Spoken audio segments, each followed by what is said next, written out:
All right, we'll go ahead and get started. Good afternoon, everybody, and we would like to welcome you to our Family Appreciation Week. This year we couldn't have Family Weekend, so we decided to host this virtual Family Appreciation Week to show our gratitude towards you being such a great support system to your students and the rest of the family members that are in the household. We truly appreciate you and what you're doing, and we'll just know that we're going to get through this together in a great Go Jacket spirit. Today we are joined by two special guests to just kind of talk about some updates and what's going on at Tech. Today we are joined by the Vice President of Student Life and Dean of Students, Dean Stein, as well as Casey Chaviano, who is the Assistant Director for Assessment and Planning in the Office of Undergraduate Education. And without further ado, I will turn it over to our Vice President and Dean of Students, Dean Stein. Parents and families, please know if you have any questions for Dean Stein or Casey, please drop them in the Q&A chat box. Once again, if you have any questions, please drop those in the Q&A chat box. And without further ado, I'll turn it over to the great Dean Stein. Thank you, Tyler, and good afternoon, everyone, and greetings from Atlanta. It is an absolutely beautiful day here in Atlanta, and I hope you're having a good day also. It's amazing to think that we are in week 10 of the semester. We worked very, very hard, and our students have worked very hard to get us to this point, and we do truly appreciate that. We couldn't have made it without their kind of investment in keeping things safe and keeping things moving ahead. Just so you know that after today, we have 25 days left to the semester. That's all. It is a quick kind of dash to the end. I'm sure there's a lot of work for them between now and the end, but there's only 25 days until that Thanksgiving week when we believe that the majority of students will vacate campus.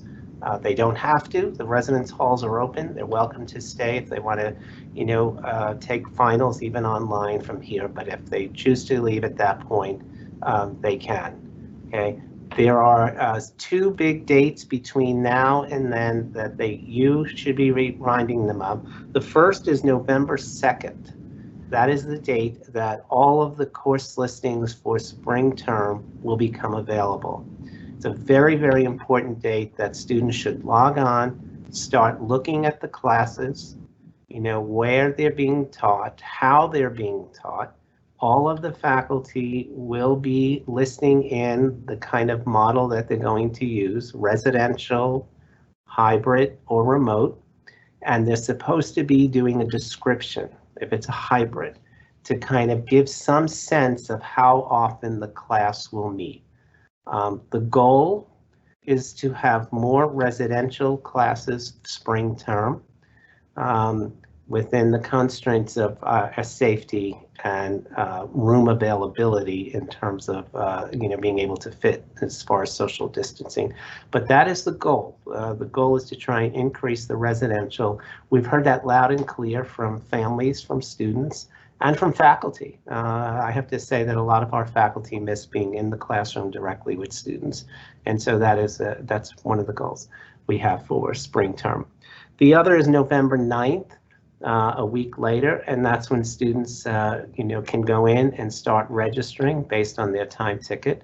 Again, they should not miss that date. They should go in, register at the time that they can. Now, a question I've been asked is, what if we're not sure if we're coming back? Should we go ahead and register anyway? The answer is yes. Okay, your students should register. And then they have right up until the first day of classes that they can actually withdraw from those classes without penalty if they make that decision during the break. But it's better to have the classes chosen and set as opposed to at last minute saying, oh, I am going to go back, and then trying to figure that all out. That'll be a very confusing time for them. So go through registration and then make informed decisions as you kind of are home. And if there's any question that they have around a faculty member being not clear, then they should email the faculty member and just say to ask the question of the professor, Can you say a little bit more about this? How often will we be meeting, right? If they need that information, then email the faculty and see the response that the faculty member gives back. What I'm going to recommend here is that they do that, not you, okay? That let the student actually email their professor, and they can say, I'm scheduled to be in your X class next semester, and I'd like to know kind of how you're thinking about this, is how often we will meet in class, okay? I do want to say that we do appreciate you in this week of family appreciation. All that you do to support your student, all that you do is to support Georgia Tech. We are one big family here, and we really do appreciate everything that you do, and we certainly do appreciate our students. They are wonderful. But today I'm joined by a colleague who has spent a lot of energy and time and focus, along with another one of her colleagues, in assessing how students are thinking and feeling about the experiences they've had this semester. And so I'm going to turn this over to Casey so that she can enlighten all of us in terms of some of the results that they've learned from that survey and focus groups. Casey? Hi, I'm Casey Chaviano. I'm the Assistant Director for Assessment and Planning with the Office of Undergraduate Education.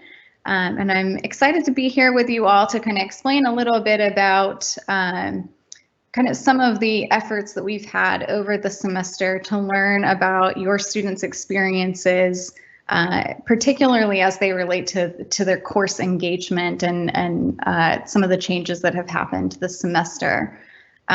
So myself and Kyla Ross, who's the Assistant Vice Provost for Advocacy and Conflict Resolution, worked on this project.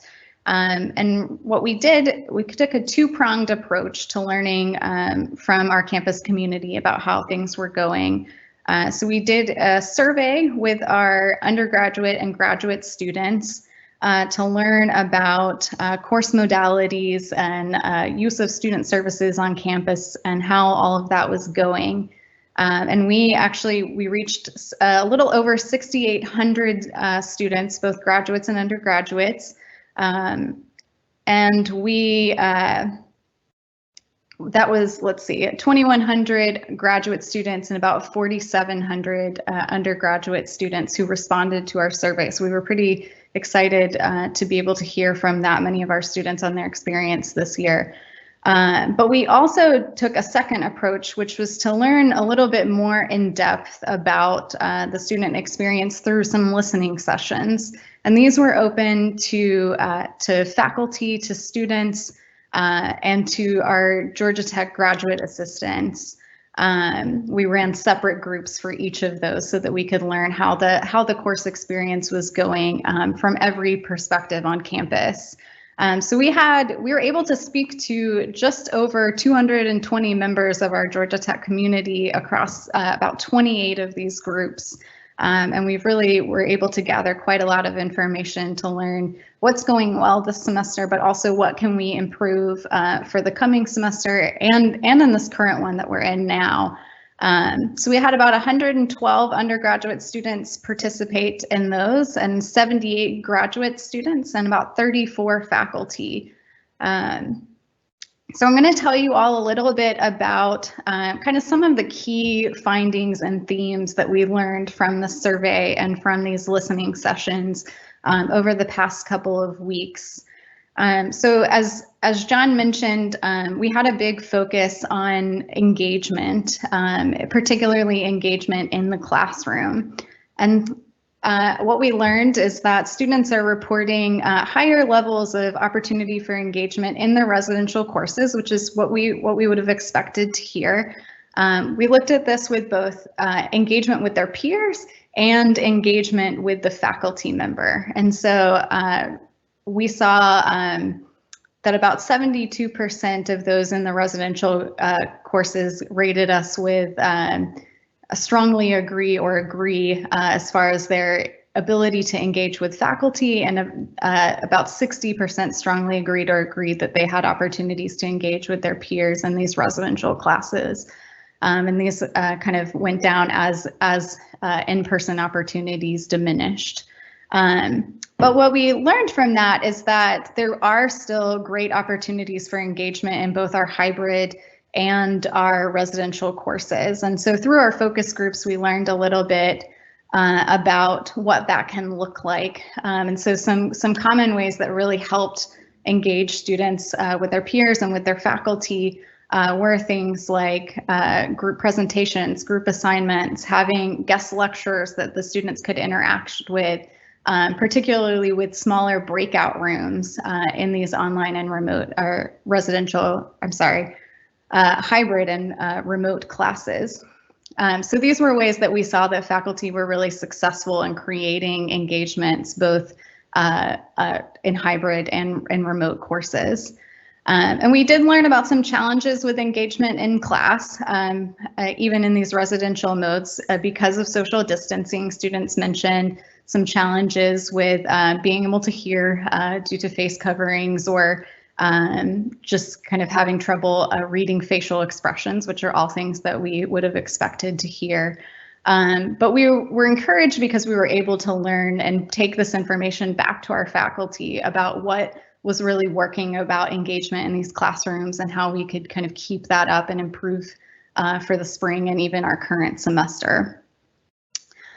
We also talked a lot to students about their perceptions of effectiveness of these courses. And we were really encouraged to find that student perception of effectiveness of these courses didn't vary a whole lot depending on the mode. So we saw high reports of perception of effectiveness, whether we were talking about residential, remote, or hybrid courses. So that was great for us to hear.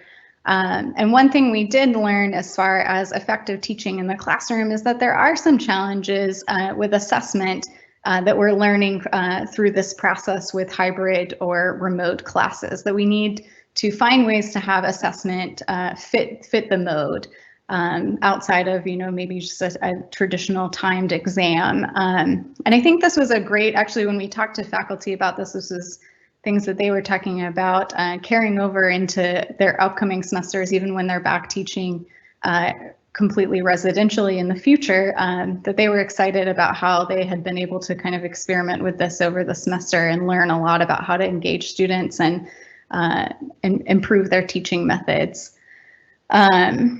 We were able to learn about some technology challenges with assessment this semester, and actually we were really glad to report a lot of these were really specific concerns that students and faculty had, and we've already been able to report those back to our technology team and let them know here's some areas that we see that students or faculty are struggling, and they've been able to already kind of implement some solutions for those for some of the technology issues. So that was a really great way to use this information for improvement for this semester. We also looked kind of more broadly at technology in the classroom. And we've learned a little bit about our hybrid experience this semester that was, I think, a really useful process. So hybrid could look different ways for different faculty members, but we learned that one really successful way of implementing hybrid was to create these two distinct modes in the classroom. So to have an online experience that was completely separate from the in-person experience. So when students came in, they could really focus on the students who were in the classroom and then supplement that with an online experience. And so there are other ways that this worked successfully as well, but that was one in particular that students and faculty mentioned quite a lot, like having a lab that they went to and focused on that lab, but then were able to come back and supplement that with a lecture discussion online. We also learned a little bit about our communication process. And I think this is probably happening for all of us right now, but in this time, we're getting a lot of communication across Georgia Tech and from outside the Institute, definitely. And so finding ways to streamline and simplify that communication so that we have students kind of know here's the source that I need to go to. Here's where I find out what's going on campus. Here's how I communicate with my instructors about where to find information about the course, because everybody's a little bit on information overload right now. So that was something that we've been able to carry back to the faculty to say, how can we work with you to streamline this, as well as streamlining institute communications as well. We also learned a little bit about our campus culture, and this was really one of the most promising pieces that we saw that we were really encouraged by, is that we asked students about their experience of empathy with their faculty members and flexibility with their faculty members, and overwhelmingly students reported that faculty have been empathetic and flexible with them this semester, and I think that really speaks to the campus culture here at Georgia Tech. We also learned about this from our focus group participants, that whether online or in the classroom, they were really looking for ways to have a sense of normalcy as much as that was possible and could be done safely. So we learned a lot about students, particularly like GT1000, who were doing scavenger hunts on campus just to kind of engage with their peers and get to know the campus better. We learned about some kind of classroom practices that different faculty had come up with to kind of create a sense of normalcy within the classroom, whether that was like some type of icebreaker at the beginning to kind of get that just like, general conversation going and get students to know one another online, or whether it was, making sure that everybody waved hello and goodbye at the beginning and end of class, just to kind of make it feel a little bit more personable. So we really learned about the importance of that from our faculty and our students, and how they're creating little ways to create that connection with one another. We also kind of came up with some guidelines for or recommendations based on this information. And so part of that was getting out information to students a little bit quicker about expectations for their courses, and just letting students know at the beginning of the semester what that will look like. Already, based on our information about engagement, we've looked at opportunities for on-campus engagements this semester. I think John probably could list a lot of those going on in student life, but we've been doing over in undergraduate education, we've been doing a lot of kind of informal outdoor office hours to practice kind of safe social distancing, but also have a way for students to interact with our staff and learn about different opportunities on campus. And so we've really been able to use this information and feed it back into the community. So I want to take some time to answer any questions that you all may have, and I don't know if I can see the chat on the side, but yeah, they're on the side, Casey. So what I'll do is I'll filter through and just shift questions to you and Dean Stein as they come in. Okay. So the first question is, which we kind of already just touched on with the survey results and what Dean Stein kind of shared in the beginning, more face-to-face opportunities in the spring. Let's see. When is the, Dean Stein, this may be for you, you may be able to answer this one. When is the expected date for the connector to open to students? The extra steady and convenient exercise location would be greatly appreciated. I'm sorry, could you say it again? Yeah, when is the expected date for the connector to open to students? The extra steady and convenient exercise location will be greatly appreciated. The connector? Is that what you're saying? Yes. Yeah, that's a residential, sorry, this is Lacey. That's a residence hall area. It's an extra space. It's called the connector. I think we might, Tyler, need to just check with housing on that. So let me defer them to housing. Okay. All right. Yeah, that one I'm not sure about. Oh, sorry. Next question. My freshman said the first chemistry test had randomized questions and used proctoring. Then the second test did not. My freshman felt that there was a lot of opportunity for cheating, given that most tests are graded on a curve at Georgia Tech. The impact to an honest student's internship/co-op job opportunities is impacted severely by an inflated curve due to cheating. Can proctoring be resumed? Great question. Again, there's a terrific opportunity for the student to connect with their professor and ask that question as to why there was not proctoring on the second exam, and will there be proctoring going forward, and maybe express the thoughts of some of their concerns about potential cheating, and then how that might affect them long term and other students. I don't know why that faculty member chose to stop it after the first time. So I think it's hard to answer the question. I know a lot of faculty are using proctoring in some form in these remote and hybrids. So I would just have your student ask the question, email the faculty member and ask that question. I think that's a very, very reasonable question. I want to reassure you, though, that cases are coming in to the Office of Student Integrity. So, faculty are still assessing in the end that there's potential violation of the honor code and sending in cases for review through the Office of Student Integrity. That's happening on a regular basis. Thank you, Dean Stein. And the parent also said that I don't want, in regard to unproctored tests, I don't want either of these things to happen. One, my student feels like he can't compete unless he cheats. He loses job opportunities to students who have artificially inflated their grades by cheating.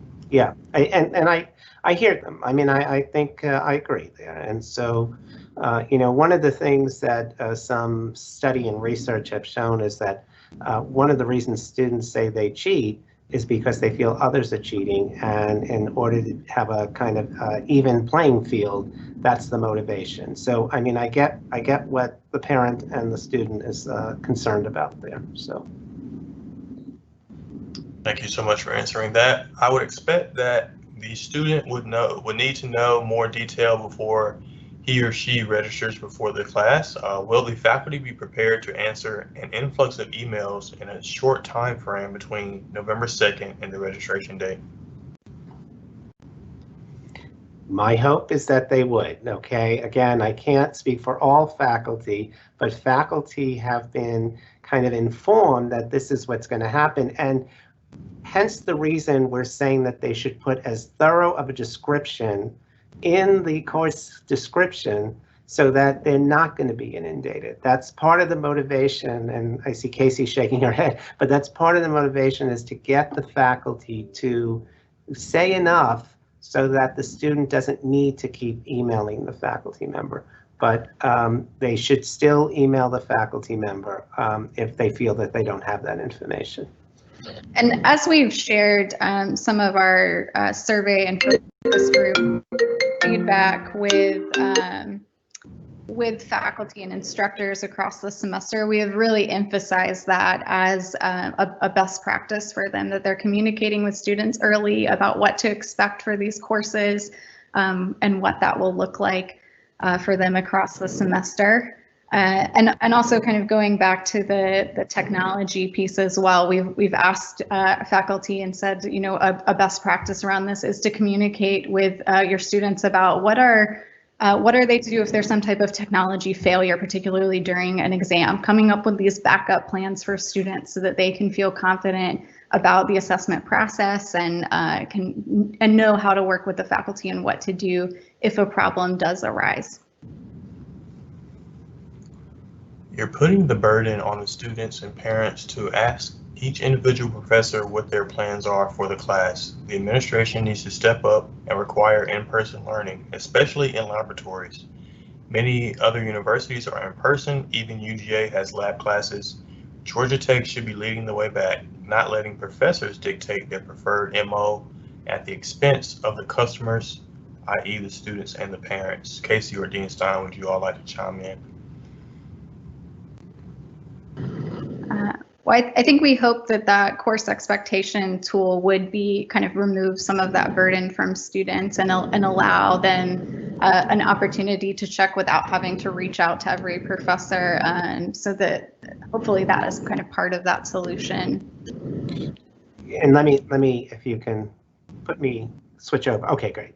So what I'm going to reassure you is that, you know, the administration, particularly on the academic side of the house, the provost, has had direct conversations with the deans of the colleges and the associate deans and stuff. And we are in agreement there. It's not like we're not in agreement as to what the ultimate goal is.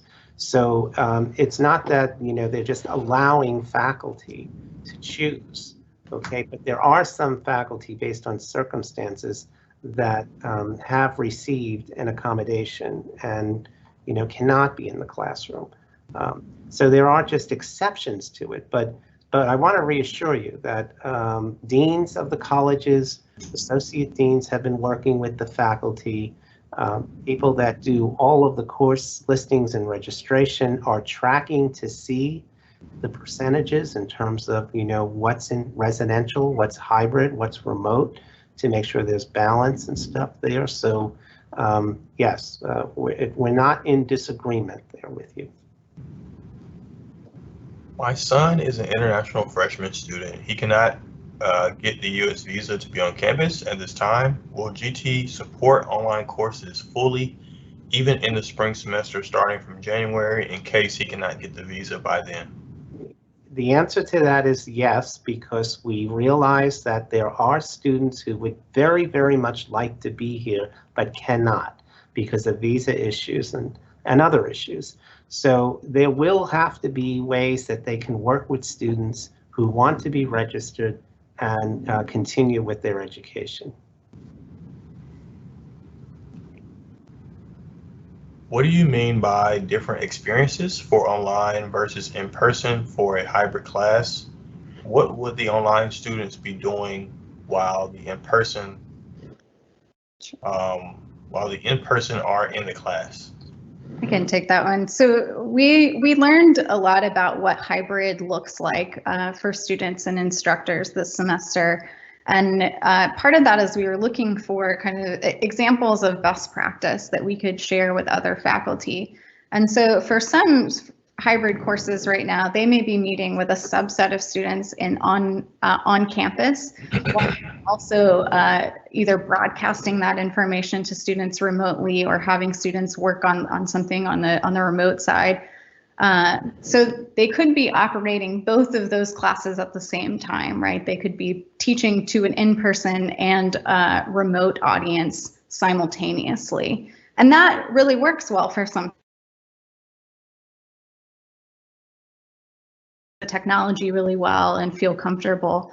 Another route to that we saw that was really successful was that faculty may run a lab session, and that allows them to focus their attention on those students who are in the lab, and then rotate in those students to come take the lab portion, while also being able to teach the remote portion of that class separately. So they're able to focus on the lecture side or discussion or whatever the portion may be, and then also have kind of this in-person component. And so that looked different for different faculty members, but that was kind of one area that we saw. If I'm running a lab and then doing an online portion, that was really successful. Other ways that we saw that were faculty who maybe had a lab or experiential learning opportunity for students in the classroom. Particularly, we heard about like students who maybe collected data in the lab, and then that data was sent over to students in the online portion for them to analyze and work on. So they kind of were able to do that in conjunction with one another, which was a really great approach to it as well. So I hope that kind of clarifies. Yeah, thank you so much, Casey. And either you or Dean Stein may be able to tag team this one. What is the metric that must be achieved for GT to move to all face-to-face learning? Is it 0 cases, a vaccine, or when the CDC recommends us to do so?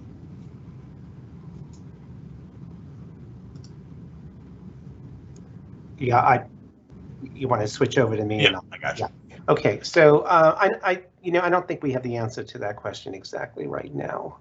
I don't think there's one thing. What we are doing is moving through something together, and we realized that as we were able to increase our testing, bring down our risk, we kind of did more. We opened the door and we started doing much more, both on the academic side and also on the student experience side. You know, and this month alone in October, there have been many, many more activities for students who felt comfortable enough to engage in safe ways in different activities on campus to make them feel a sense of belonging and connectedness to each other and to the Institute. Okay, some of that has happened in classes, probably not enough for students and families to feel good about it, because based on the feedback that we're getting, we're moving towards that goal of spring semester of having more of that. Okay, so you know, I don't know what the one thing that's going to happen, but I think we're going to just continue to evolve in this situation as we get more and more information and more experience with it, so that we can get to the place of where we really want to be. So, which classes have had informal outdoor office hours? I have not heard of any classes doing that. So I mentioned the informal outdoor office hours, but that's actually our Office of Undergraduate Education. So that's our student services staff. So I know our tutoring and academic support has offered some opportunities like that. Also, like undergraduate research has been doing some things like that as well. Just opportunities for students to come speak to professional staff members in these offices, learn about opportunities, get to know other people. And so I think we probably do have some faculty who are also doing office hours outdoors. I know we have a lot who are doing remotely and some who are doing in person. But I think we've, especially right now, the weather as good as it is, I imagine we have a lot of people kind of taking advantage of that as an option. Yeah. Yeah. Just waiting for you to switch over. Two examples that I've heard. One is a faculty member in Ivan Allen chose to do a smaller seminar class outside. Asked the students if they would be comfortable doing it, and they agreed. Okay. The other was a faculty member in industrial systems engineering, emailed her students and said that she would be sitting under one of our tents that we put out on different lawns, and they are welcome to stop by if they needed any question answered, if they needed some assistance in understanding something, or if they just wanted to say hello.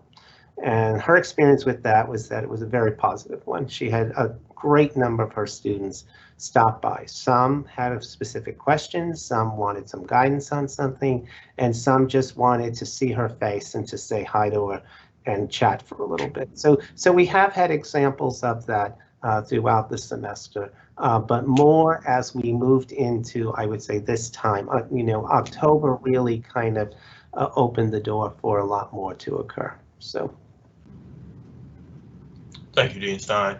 What percentage of freshman level classes are going to have face-to-face option? My twins have had only about 10 face-to-face interactions total between the two of them all semester.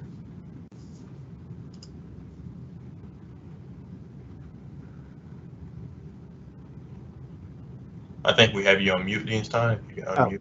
Okay, I'm not sure how I can answer that because I don't know the major of the students, the twins, and you know what courses they're interested in.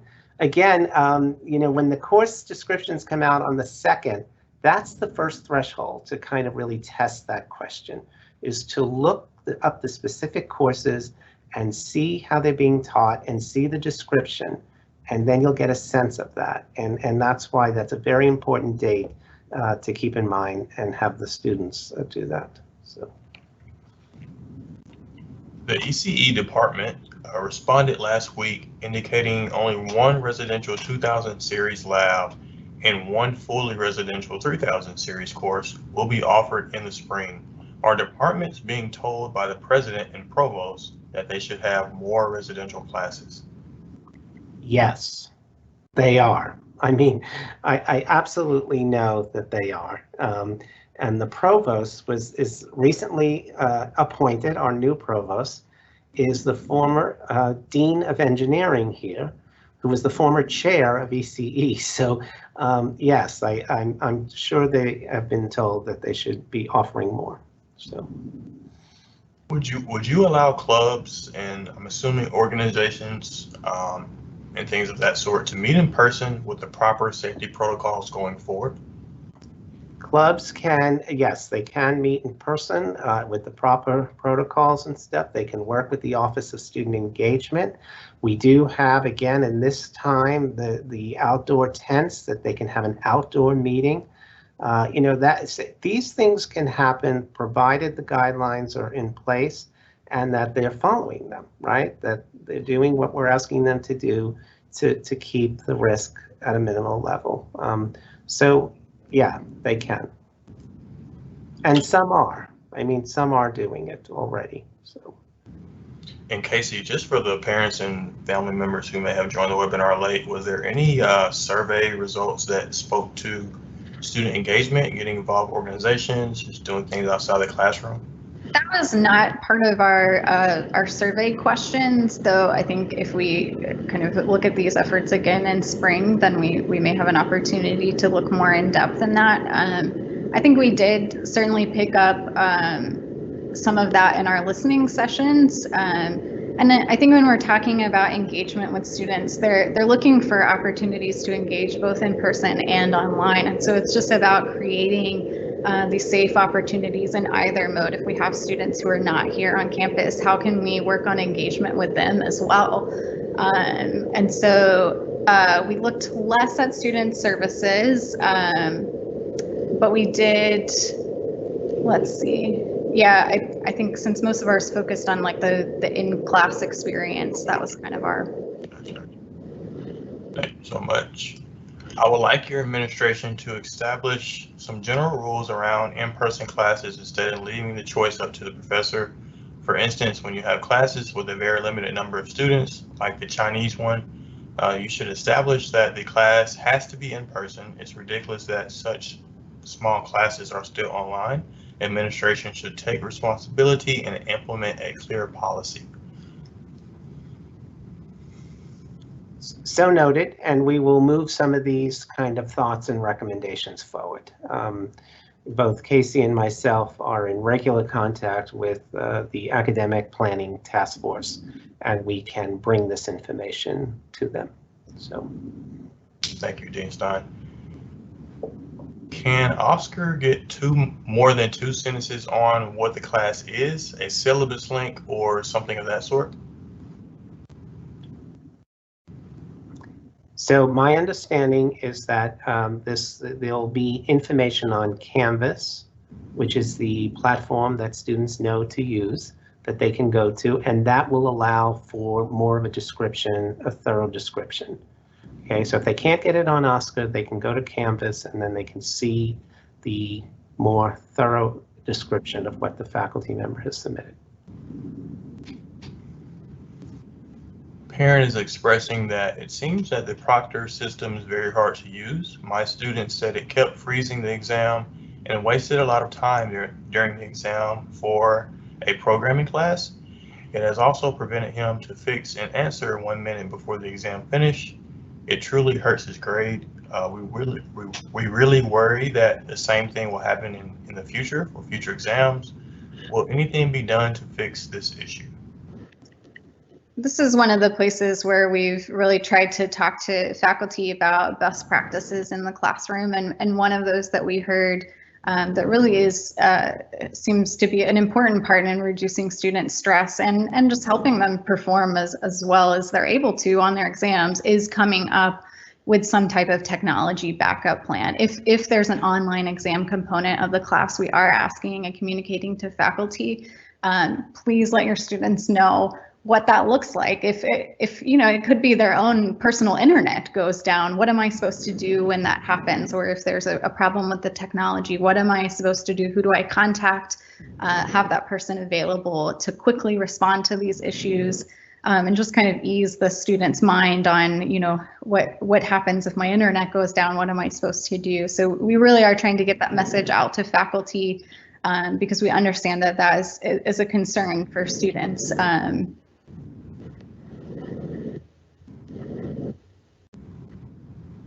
If professors aren't having in-person classes due to safety concerns, I can appreciate that.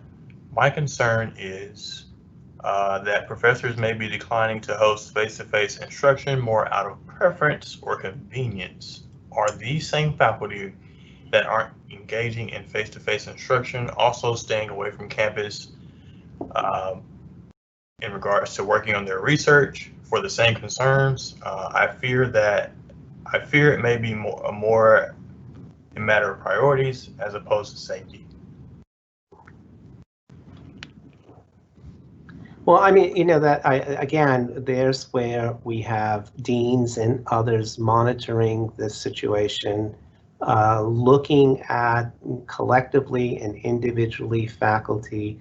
My hope is that faculty are doing this for all the right reasons around safety and not personal reasons or professional in terms of their research and stuff. You know, that message has been made really clear to the faculty. And, you know, I have not heard of anything like that. I'm not saying it's not out there, but I have not heard of anything like that.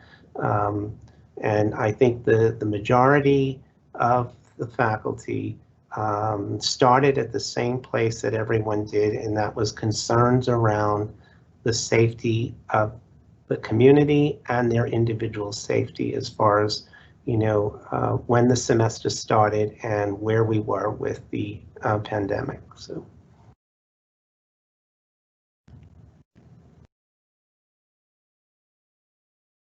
It looks like the COVID numbers are going up over the past week, according to the website. Are there concerns about the numbers rising? Yes, I mean, we're noticing that. You know what, again, I want to reassure you is that the Institute Task Force meets twice a week. We meet on Tuesdays and we meet on Friday. One of the first things we do, and this task force is a very large group of people that include faculty, administrators, students, health-related people, our director of the health center, our researchers. And one of the first things we do is we have faculty who are tracking this pandemic nationally and internationally and statewide, report on what's the current situation, followed by what is the current situation on campus in terms of testing and in terms of number of positive cases. So we're looking at that twice a week, and we have seen a bit of a uptake in the numbers this past week. Now, what students are saying, because if they test positive and then the contact tracer meets up with them, has a conversation and stuff, what a lot of students are admitting was that they let their guard down. And it's not that they were in a large, you know, group of people, or that they went to a pub off campus or, you know, a party. And what it is that they're in smaller groups with friends and others that they trust, and we're not wearing masks. And so, you know, because they felt okay, everybody looked okay, and because our numbers were so low that, you know, they said I just didn't think about it, and I didn't feel like I, you know, needed to do it this time. And unfortunately, there may have been someone who was not symptomatic and had the virus. So again, we're pushing information to say, remain vigilant, don't become complacent. This is across the board, not just students, it's all of us, you know, to not become complacent, to keep getting tested, to, you know, wear the face covering, do all the right things so that we can keep this in place. But we are monitoring that very closely. We're concerned that it went up. And anytime we do have a larger event, like a football game or something like that, we track that very closely to see if there is an uptake in the number after that situation. So.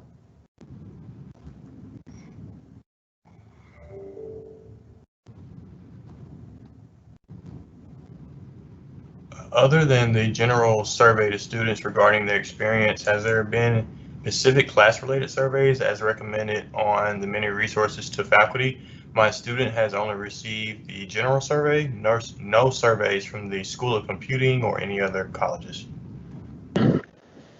I don't know if I know of any specific college-related surveys, and part of that is an effort to get the most students possible to respond to the survey that we sent out to the broader campus.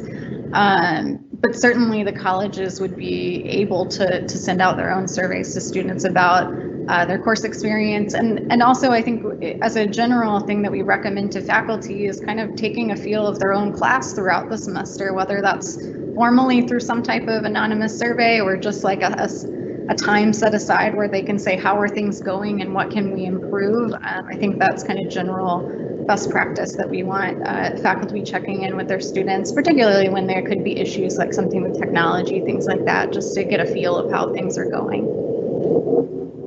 Thank you for sharing that, Casey. While discussing options to find students like her, i.e. same major, same residence hall, current class, my students feels as though the TAs and the faculty and the RA are too busy to help with that. What can be done to help students find each other for connections and friendships?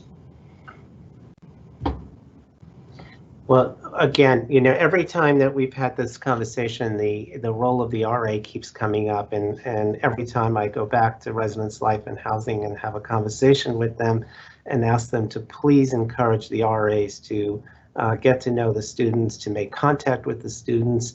I will do that again. I think that's one of the more, significant individuals on the campus in terms of the immediate environment that the student is living in and stuff.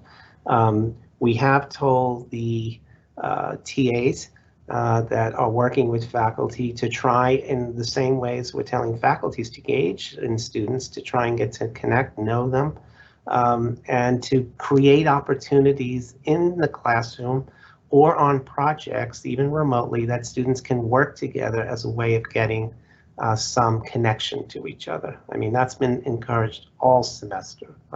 I don't know if Casey wants to add anything to that. Yeah, I think we heard that echoed in the survey and in the listening sessions that, part of how students get to know one another is I show up for class early and, there's 10 minutes where we're waiting on the instructor and I get to know the person next to me. And so I think we're all still learning about how to create those connections in this online environment. And I think we're learning from our feedback that we got from students and faculty what ways are really successful in doing that in the classroom, and then also kind of starting up some more opportunities for students outside of the classroom. So I think it's been a learning curve, but it's been one that as faculty and students have gotten more comfortable with the changes to the semester, that they've really tried to adapt to and learn from the situation. Is there any movement by the Board of Regents to mandate weekly COVID testing on campus? There is sample data of the success in managing infection rates at universities in which the testing is mandated, some even twice a week.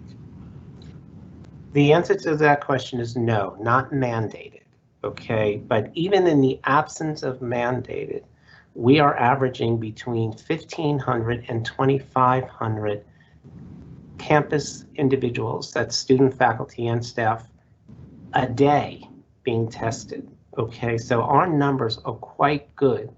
And remember that the campus has less students physically here this semester. So the end is not 30,000 because a lot of the students are not here and the faculty and stuff.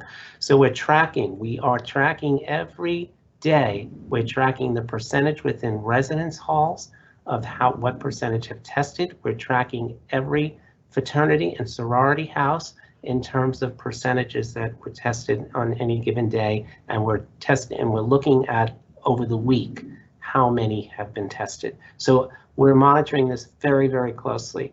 Recently, this week, messages went out to students who have not tested, say in the last 7 days, encouraging them to please go get tested. So we're doing our very, very best to keep everybody focused on getting tested and knowing the results, and then taking the steps to keep themselves safe and keep the community safe. Dean Stein, do you know if common areas in residential halls are now open? They were talking about beginning to open some of those spaces. I don't know if they actually did that, but after the last conversation, we went back and they were talking about opening some of the lounges areas. I can check on that today. So, Could exams be in person even if the course is taught virtually? Using a large classroom space to spread students out, the curves would need to be separate for in-person and remote testing. yeah, I'm not sure about that. That would really depend on the individual faculty member to make that decision. So. And Dean Stein, if you could just touch on for the maybe parents and family members who joined the webinar late, why aren't we requiring faculty to have in-person courses for the spring? You know, I mean, there's a number of reasons why we're not mandating it, only because we have a number of faculty that cannot do that, okay? For the ones that can, we're strongly encouraging them to do it. But the one thing I also want to say is with the social distancing, there's just the logistics of physical classroom space in being able to offer all of these classes in person with the limitations of space that we have in front of us. Okay, so believe it or not, Georgia Tech does not have many large classrooms. Okay, one of the things we've done this semester is to even use the theater for larger classes because we didn't have space to be able to do that. When we're not in a COVID time, then this is not an issue, but in this moment, the physical campus is what's also limiting us in terms of you know, being fully residential or a higher percentage residential. I just want to say that I need to head out to another meeting, but right. So let me just kind of say that, again, I appreciate all your questions. Casey and I will move some things forward to the different task force and stuff. You know, please remind your student of the important dates that we put in front of you, November 2nd, November 9th, and continue to email us with any kind of concerns or recommendations that you have, and we will move those forward. Thank you for spending a part of your day with us. I do appreciate it, and I appreciate everything you do. And thank you, Casey, for joining us today. Thank you. Yes, Casey, thank you so much for joining us. Certainly glad you were able to share that great information and great survey results. Parents and families, please know that today's webinar will be recorded and posted on our website, parents.gatech.edu, under the virtual recording, under the Stay Connected tab, under virtual recordings. Please feel free to utilize our website. I will drop the link now about our Family Appreciation Week schedule. So that way you can attend the rest of our events that we have planned for you all this week. I'm certainly excited to just celebrate you and celebrate what you're doing to support your students.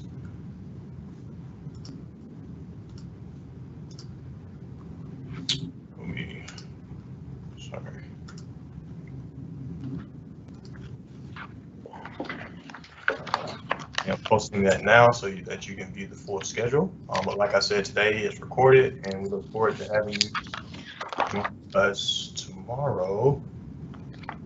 Well, excuse me, join us tonight at 6 p.m. We'll have Jeremy Brown talking about impact and living and learning communities as it relates to student success. That is tonight at 6 p.m. So please feel free to mark that in your calendars tonight. I will drop the attendee link now.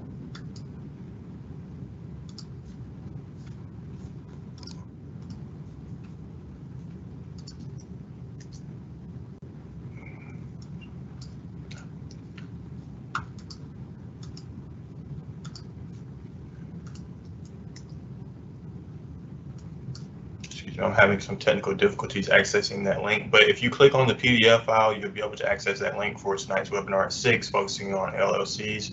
And just thanks so much for joining us, and we hopefully see you tonight and tomorrow for the rest of our events and the rest of the week.